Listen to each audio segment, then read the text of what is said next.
can that be, ha? Paano namin naging anak si Charming?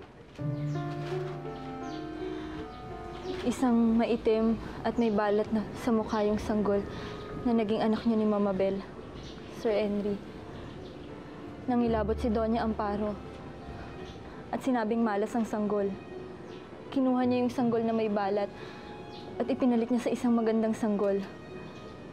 Binigay niya sa akin yung sanggol at sinabing patayin ko daw. Pero hindi ko kayang gawin yun.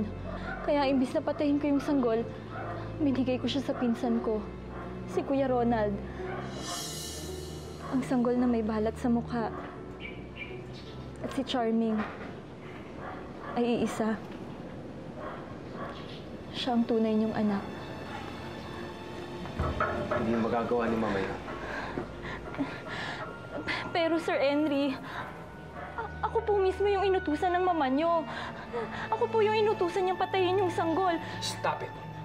Stop it! You're a liar.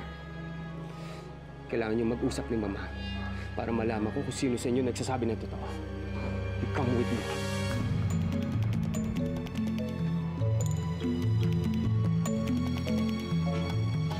Talaga, Kuya Preston?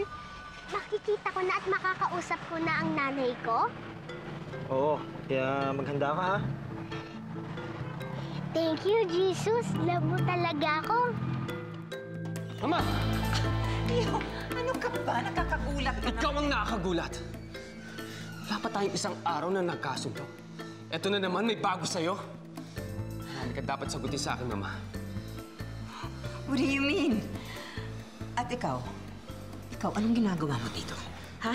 Matagal na kitang pinalayas, ah! Bago mo siyang palayasin uli, I need to know something. Totoo ba yung sinabi sa akin ni Aleli? Na si Charming, ang anak namin? Iyo, aba, kasinungalingan yan. Huwag kang maniwala dyan. Hindi mo anak ang pangit na yon. Patay na ang anak mo. Iyo, patay na siya. Buhay ang anak mo, Sir Enrico. Buhay ang apo niyo, Doña Amparo. Siya yung sanggol na may balat sa mukha, hindi ba? Yung pinandidirihan mo nun? Yung gusto mong ipapatay? Si Charming! Sinungaling ka! Mama! Ma, magsabi ka sa akin ng totoo. Aminin mo sa akin. Iho, huwag kang maniwala doon. Wala naman siya ebidensya eh. Tayong dalawa ang mag-usap. And I'll tell you what happened. Ate Sofia, siya ang asawa ng pinsan ko. Sila ang kumukup kay Charming. Alam niya kung anong sinasabi ko.